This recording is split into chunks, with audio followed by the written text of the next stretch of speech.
दोस्तों, क्या आप जानते हैं जिस इंटरनेट से पूरी दुनिया चल रही है वो इंटरनेट कहाँ से चलता है? आइए देखते हैं। तो ये केबल है इंटरनेट का।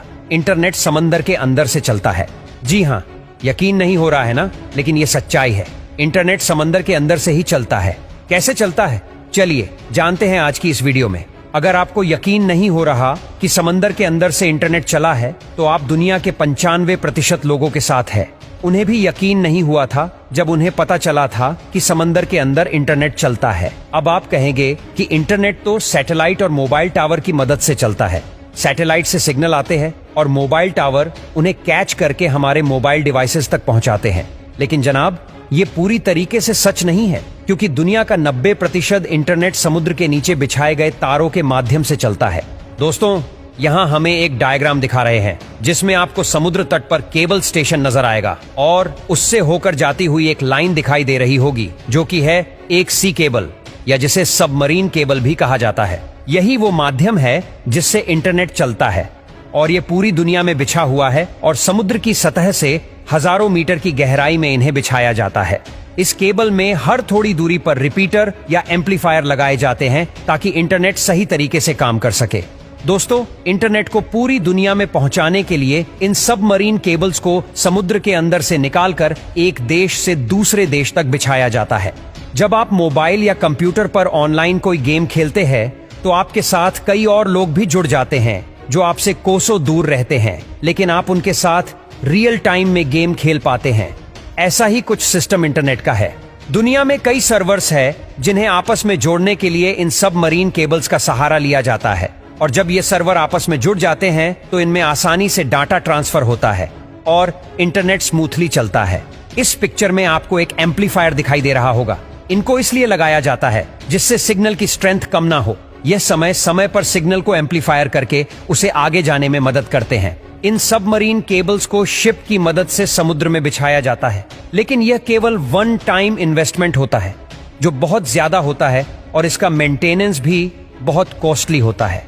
अब दोस्तों, समुद्र में केबल की सुरक्षा के लिहाज से इस केबल को कभी अकेले नहीं बिछाया जाता, बल्कि इसे 2-3 के ग्रुप में बिछाया जाता है। समुद्र में कभी कोई हादसा हो सकता है। मान लीजिए सुनामी आ जाए, या फिर वायर टूट जाए, या शार्क जैसे जीव भी कई बार इनको नुकसान पहुंचाते हैं। ऐसे में इन्हें रिपेयर करना बहुत मुश्किल होता है और इसमें काफी टाइम भी लगता है। तब तक इसकी जो सेकेंडरी केबल है वो इंटरनेट के सिग्नल को भेजने में मदद करती है। अब आप सोच रहे होंगे कि यह काम आखिर किया कैसे जाता है। तो देखिए, शिप में क्रेन की मदद से वायर को समुद्र में डाला जाता है और फिर एक मशीन को समुद्र में डाला जाता है जो सही जगह पर एम्पलीफायर को सेट करती है।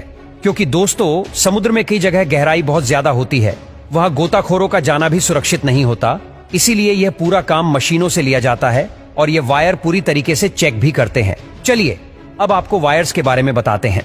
देखिए, ये वायर ओपन है। इसमें आपको कई सारे वायर दिखाई देंगे। यह फाइबर वायर है। इसके ऊपर पहले रबर की कोटिंग है, फिर इसके ऊपर स्टील की कोटिंग है। इसके ऊपर काफी सारी कोटिंग्स की जाती है क्योंकि ये वायर को सुरक्षा और स्ट्रेंथ देते हैं। और दोस्तों, ये जो 100 से भी ज्यादा वायर आपको नजर आ रहे हैं, इन्हें ऑप्टिकल फाइबर बोलते हैं और यही वायर इंटरनेट के सिग्नल को लेकर जाते हैं। और ये एक वायर 100 MBPS के डाटा को ट्रांसफर कर सकता है। लेकिन आजकल जो केबल आ रही है वो तो 1000 MBPS 1000 MBPS तक का डाटा ट्रांसफर कर सकती है।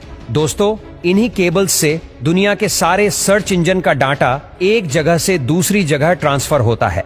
लेकिन इतनी सुरक्षा के बाद भी अगर कभी कोई वायर डैमेज हो जाता है तो फिर गोताखोर समुद्र में जाकर इसे रिपेयर करते हैं। आपको बता दें कि ये एक वायर लगभग 25 साल तक काम कर सकता है और इसीलिए इतने समय तक समुद्र के अंदर रहने पर इसमें काई वगैरह जम जाती है। अब आप सोच रहे होंगे कि आखिर समुद्र में केबल बिछाने का काम कौन सी कंपनियां करती है। तो दोस्तों, बहुत ही कम कंपनियां हैं जो ये काम करती है, जिन्हें टीयर वर्क कंपनी कहा जाता है। ये कंपनियां पूरी दुनिया के समुद्रों में सबमरीन केबल बिछाने और उसे के मेंटेनेंस का काम करती है। भारत में भी लगभग हर बंदरगाह पर यह सबमरीन केबल्स बिछी हुई है। भारत में सबमरीन केबल का सबसे बड़ा जंक्शन मुंबई में है और वो पूरी दुनिया के साथ जुड़ा हुआ है। अगर इंटरनेट सबमरीन केबल से चलता है तो ये एयरटेल, आइडिया, जियो हमें इंटरनेट कैसे दे पाते हैं। तो दोस्तों, ये सबॉर्टियर 2 कंपनी है जो इन सबमरीन केबल वाली कंपनियों से इंटरनेट खरीदकर उसे हम तक पहुंचाती है। और दोस्तों, इंडिया में जो सबसे बड़ा केबल नेटवर्क है वो टाटा ग्रुप का है। इसके साथ ही कुछ समय पहले रिलायंस ने भी अपने खुद की सबमरीन केबल लॉन्च कर दी है और वो 25,000 किलोमीटर तक लंबाई की है और यही वजह है कि रिलायंस आपको फ्री इंटरनेट दे पाता है और आपकी मौज हो जाती है। हाल ही में भारत सरकार ने इंटरनेट कम्युनिकेशन के लिए चेन्नई से अंडमान निकोबार तक समुद्र में 2,312 किलोमीटर लंबी ऑप्टिक फाइबर केबल